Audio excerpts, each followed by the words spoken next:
Karina walked alone through the burning forest, her dark eyes sharp and alert. The air was thick with smoke. Ash fell like snow from the sky. The trees screamed as fire chewed through their trunks, but Karina didn't flinch. This was her home. This was the Deathworld. Others had named her planet Dragarnis 9, but no one lived here except her. Every living thing on the planet wanted to kill. The trees had venom. The insects could melt flesh. Even the rain could strip skin from bone. Yet she survived. She always survived.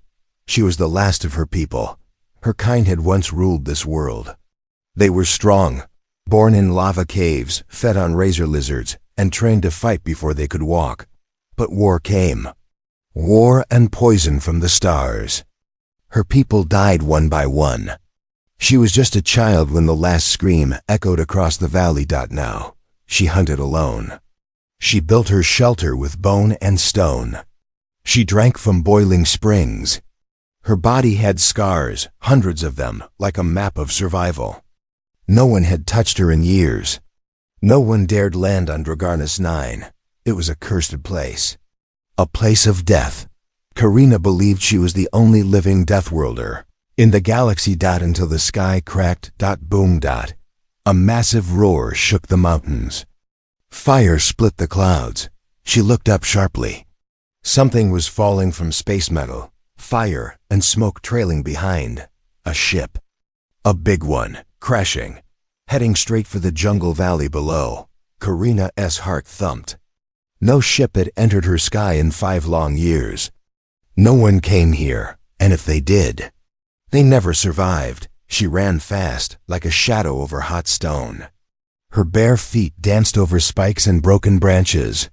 Her long black hair flew behind her as she leapt between twisted trees and sulfur pits. She didn't fear this world. It was her world. As she reached the crash site, heat hit her face like a wall. The broken ship burned in a crater, smoke rising into the red sky. She crouched low behind a rock and waited, watching. Silence. Then, movement. Inside the wreck, something shifted. Karina narrowed her eyes. Her claws slid out from her fingers slowly, ready to strike. A figure crawled from the wreckage, coughing, dragging itself across the black soil. Not an alien she knew. Tall, pale skin, flat face, strange armor, broken on one side. No tail, no claws, no horns. A human, her lips parted slightly. She had heard stories of humans, fragile, soft, not built for Deathworlds. Not like her.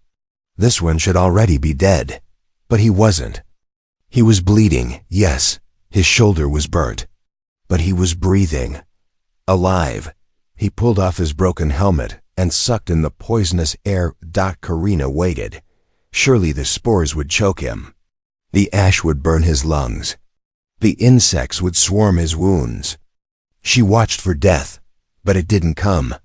Instead, the man leaned against a rock and laughed softly. She blinked. He was smiling. The human looked up, and then he saw her. Karina froze. Her eyes met his. She expected fear, horror, screaming. Most aliens who saw her face ran or shot at her. She looked like a ghost of death, eyes like stone, face painted with ash, muscles tight and coiled like a predator. But this human didn't scream. He raised one shaky hand and gave a weak wave. "Hey," he said, coughing. "You live here?" His voice was rough but calm. Karina didn't move. She studied him, curious now. No creature had ever spoken to her like that. The human squinted at her. "This place kinda reminds me of home," he muttered.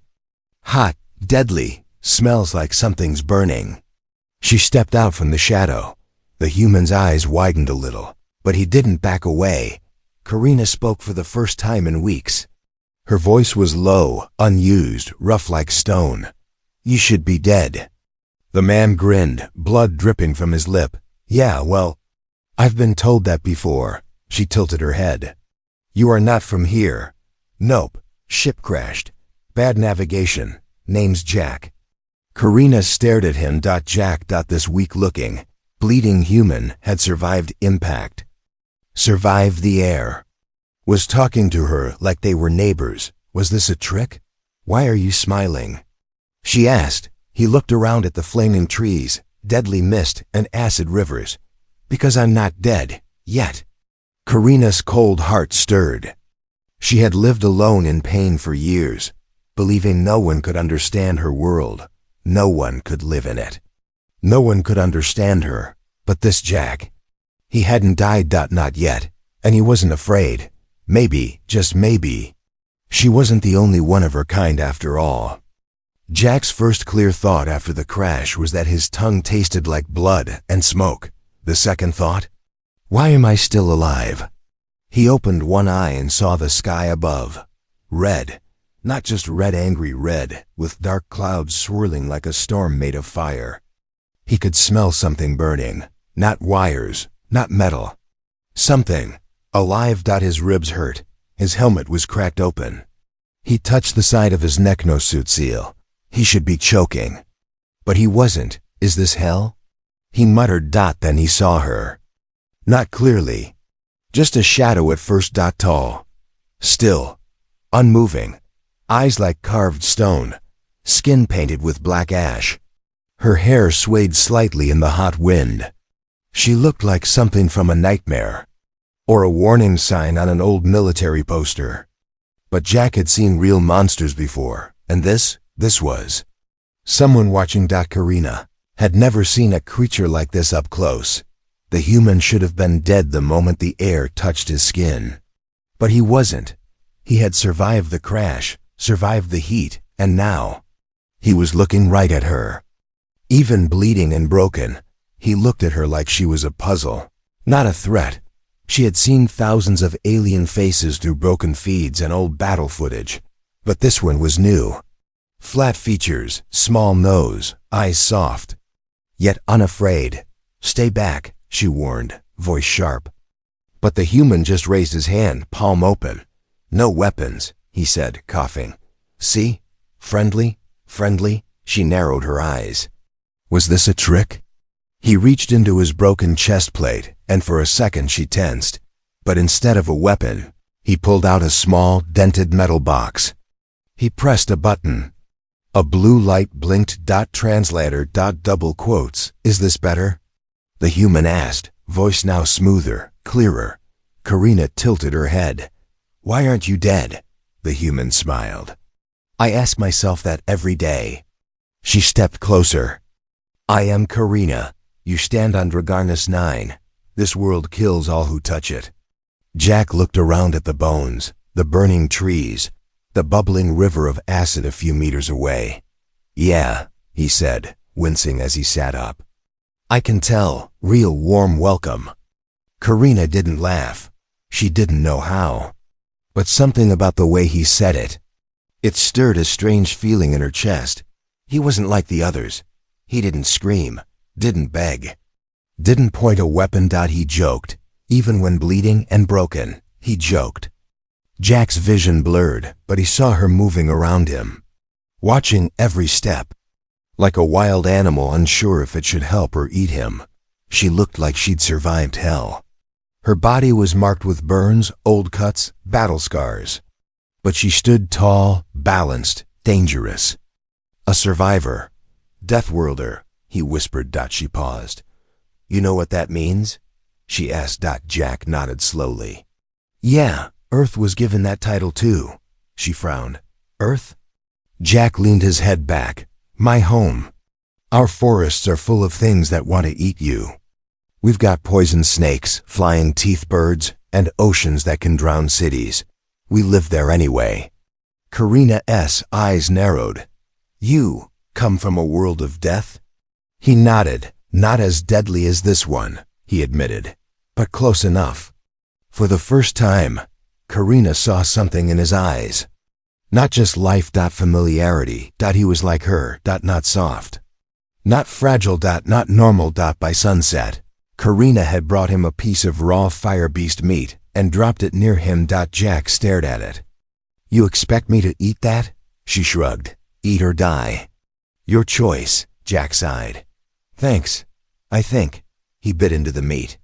It was hot, sour, and tasted like rubber soaked in battery acid. But he swallowed it. Karina watched him in silence. You didn't cry. He looked up.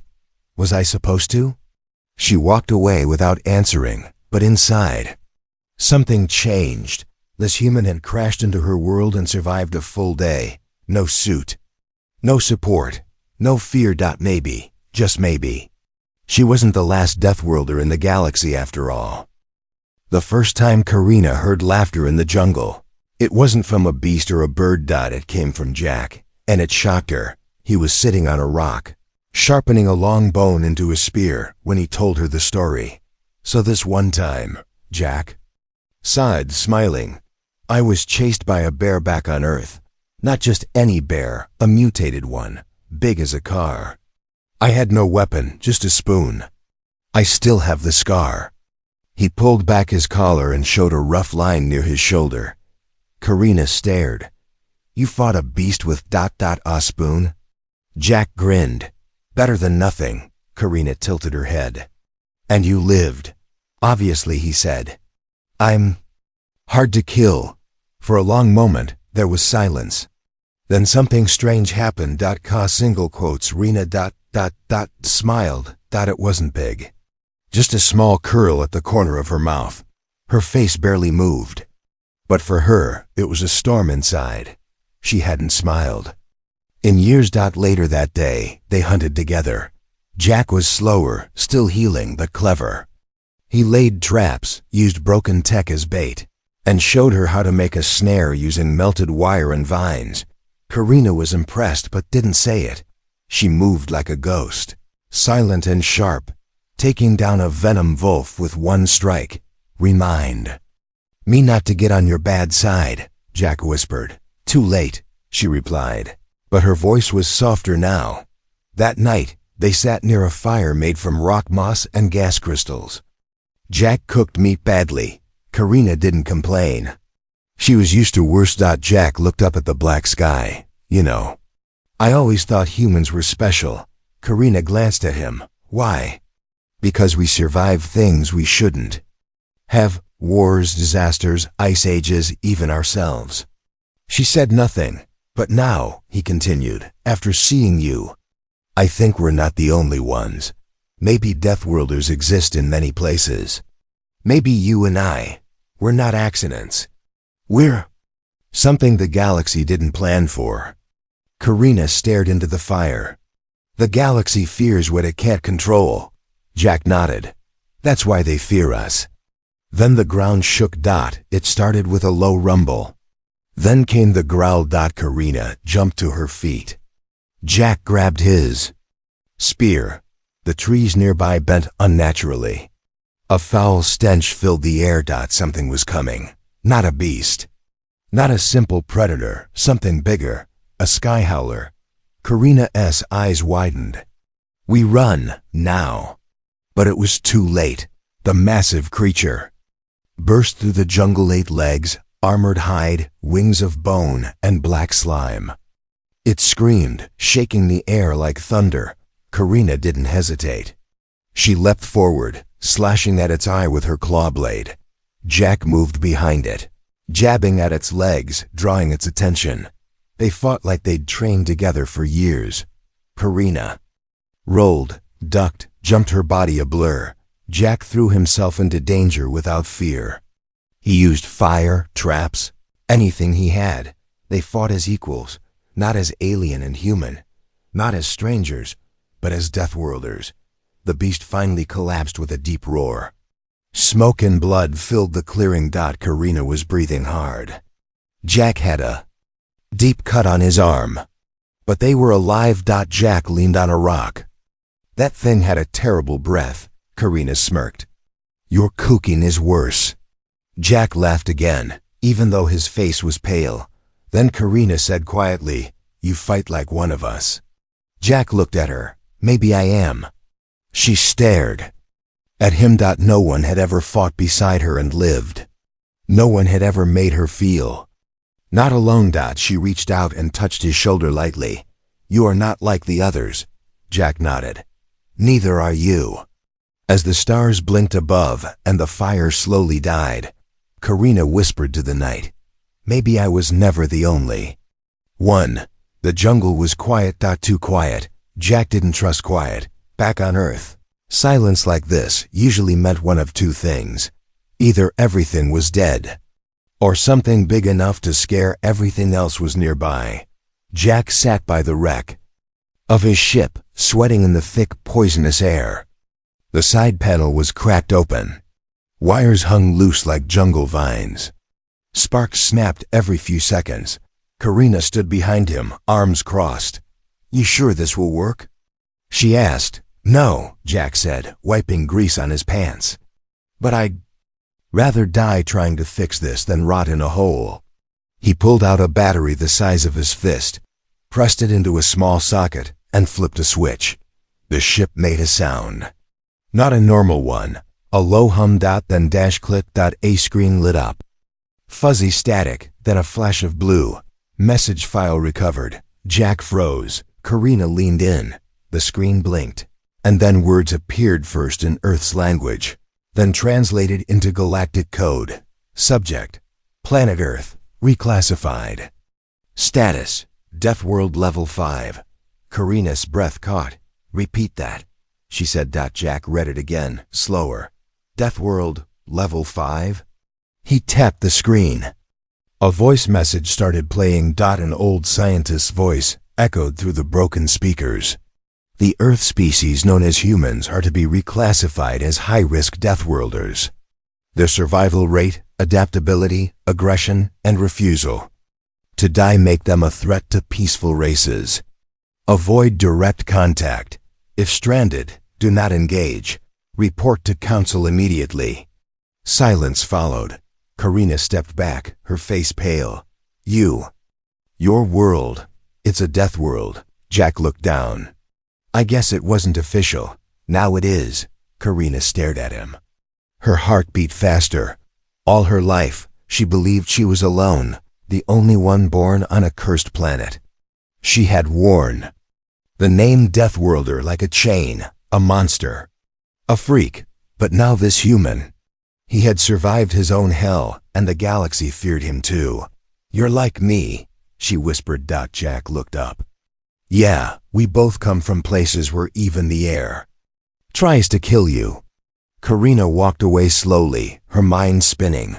Her world, his world, both dangerous, both rejected by the galaxy. Yet here they stood alive. For the first time, she didn't feel cursed. She felt connected. Jack sat beside the wreck, playing the message again. He chuckled dryly. Avoid contact with humans, huh? Too late for that. Karina returned, holding something in her hand, a small bone charm, carved with sharp lines. This was my mother's, she said. She believed we were cursed. That's why no one came to help us. Jack looked at the charm. You weren't cursed, he said softly. You were just too strong for them. Karina held the charm tighter. No one ever said that to me. Jack stood up. Well, someone should have. The jungle suddenly stirred. A loud screech broke the calm. Karina spun, eyes sharp. That's not a beast. That's a drone. Jack cursed. They tracked the transmission. Someone heard us. Karina grabbed her blade. How many? Can't say, but we need to move. They ran into the trees as the first red light flashed through the smoke behind them. Hours later, they sat in a deep cave, hidden behind thick vines and hot stone walls.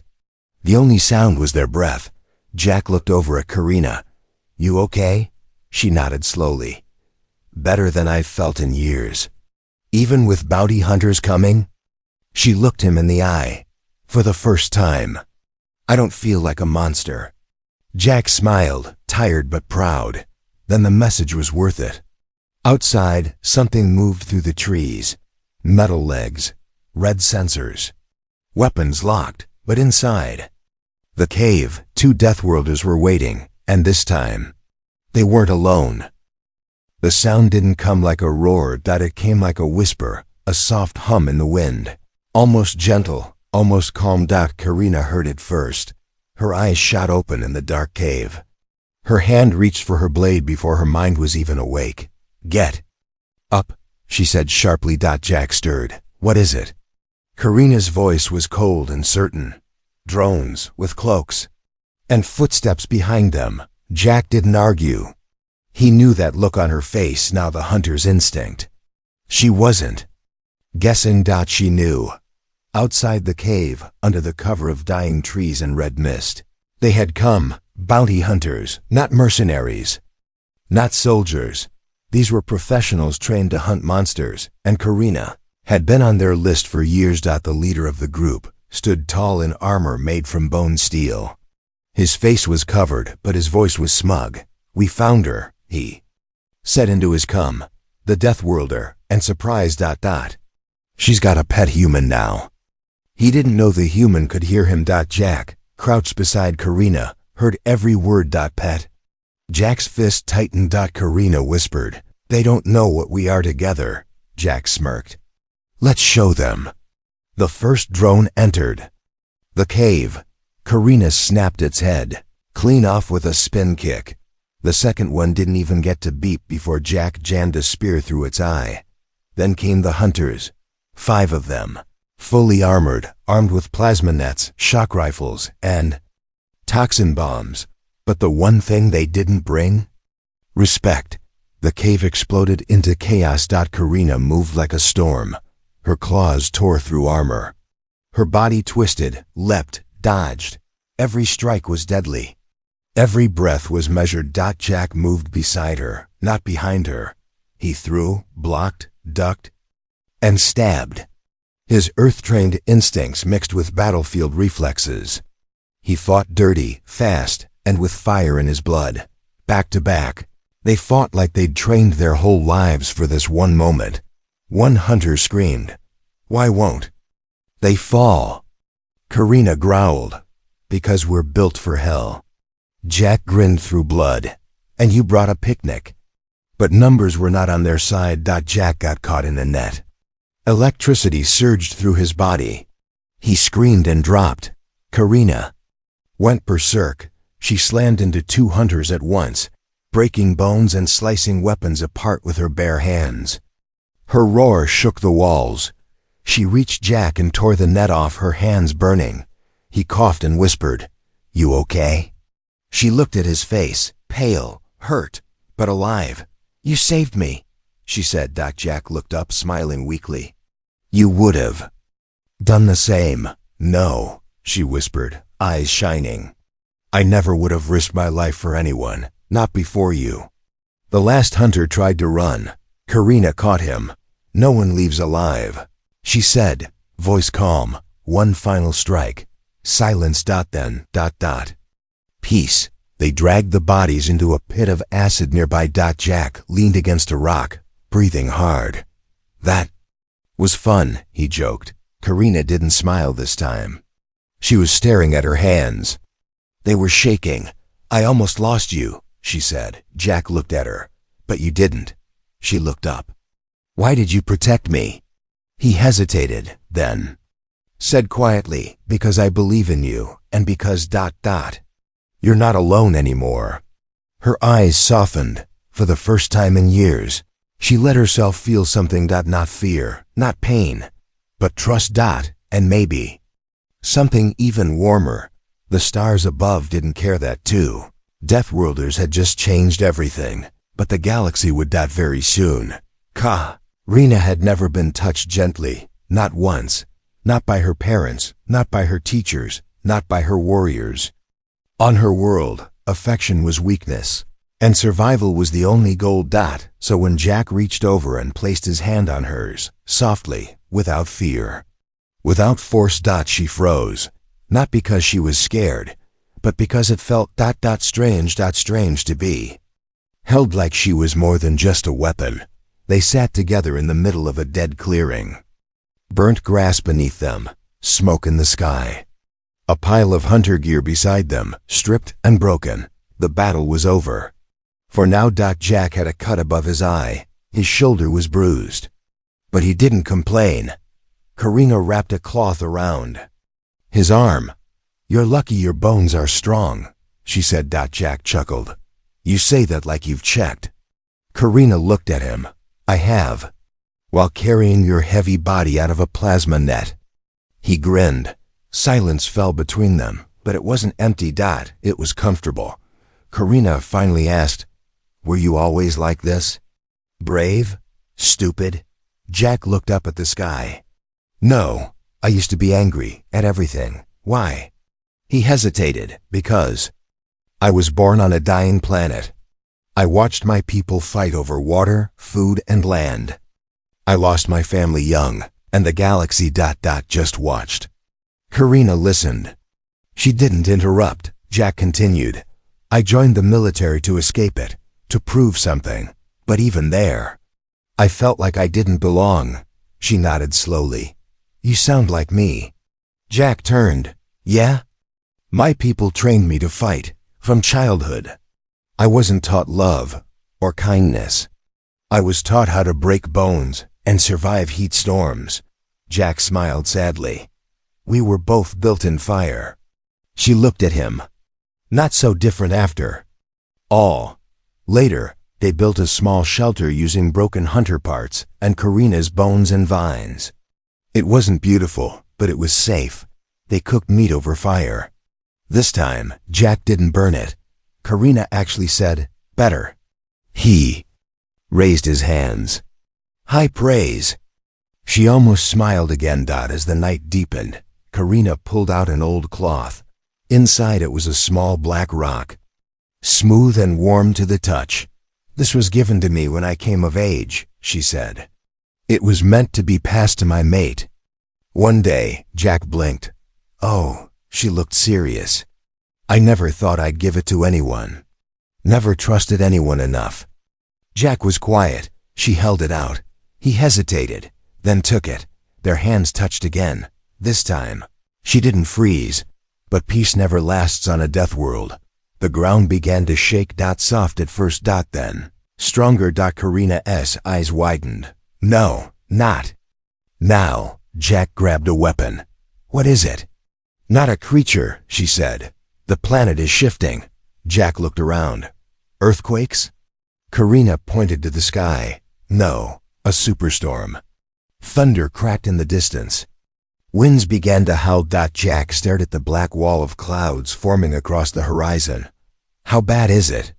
Karina looked him dead in the eye. It killed my entire village when I was 12. Together, they ran toward the old underground temple Karina had once used as a child. Jack carried the supplies. Karina led the way. Lightning hit the jungle. Behind them, the storm screamed like a beast, but neither of them slowed down. Because now, they weren't running alone. Inside the temple, they slammed the stone door shut just as the storm hit.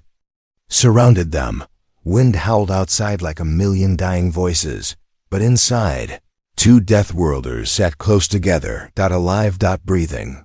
Together. Double quotes Jack.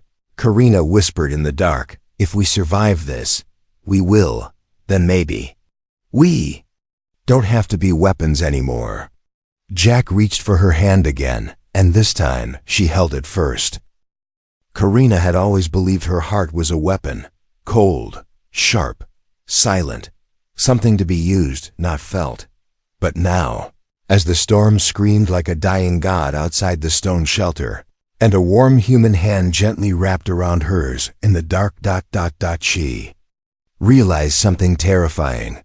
Her heart was beating for someone else. The superstorm ripped through the jungle. For 2 full days, winds bent trees like twigs. Lightning shattered hills. Acid rain burned craters into the ground. But deep beneath it all, hidden in the bones of a forgotten temple, Jack and Karina survived side by side. They spoke little. The silence between them now spoke more than words. They shared heat, food, and quiet trust. And when the storm finally ended, the world above had changed. So had they. When the stone door creaked open again. Sunlight spilled in, but the world outside wasn't welcoming them.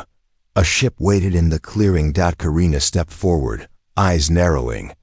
Jack stood beside her. I didn't call for backup, Karina pointed. That's not your kind.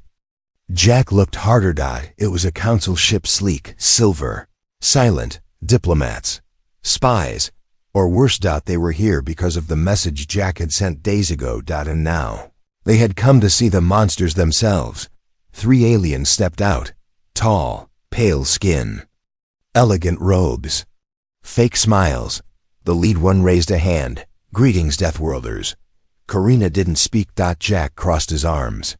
Why are you here? We received your transmission. It caused concern. Jack smirked. You mean fear? The alien's smile didn't fade. We came to assess the risk. 2 Deathworlders bonding, sharing skills. Dangerous. Karina stepped forward. You fear us because we don't break like your kind. The alien replied calmly. You two could start a war. Jack tilted his head. Or end one. The alien hesitated. Jack continued. We're not here to conquer. We're here to survive. But if you try to cage us, Karina finished the sentence, you will learn what real Deathworlders are capable of. Silence. Then the alien sighed. So be it. He handed Jack a small device. A portable transmitter. Earth has agreed to retrieve you. The girl may come. Jack frowned. Her name is Karina. The alien nodded. Very well. They left quickly. No goodbyes. Just fear behind their eyes. As the ship vanished into the sky, Karina looked at the device. I don't belong on Earth. Jack looked at her. You do now. She turned away. I'm not soft like your kind. Jack stepped beside her. You think Earth is soft? He laughed. We eat creatures that bite back. Our sky burns, our oceans freeze, and we still build homes there. Karina looked at him slowly. He touched her chest, gently, just above her heart. You were built in fire. So was I. Then he touched his own. But what's in here? That's what makes us different. She blinked. You think we're more than Deathworlders? Jack nodded. We're not just survivors, we're people. Later that night, they stood at the crash site. The stars above were bright. Clear. Karina looked up. Double quotes. So this is it. Jack nodded. You ready? She hesitated. Then said, only if you walk beside me. Jack smiled. Always. As the retrieval ship descended, a warm wind swept over the broken jungle. Karina stepped forward, not as a monster, not as a weapon, but as someone with a Deathworld heart. And a future. And beside her walked the only other person in the galaxy who understood that feeling, a human.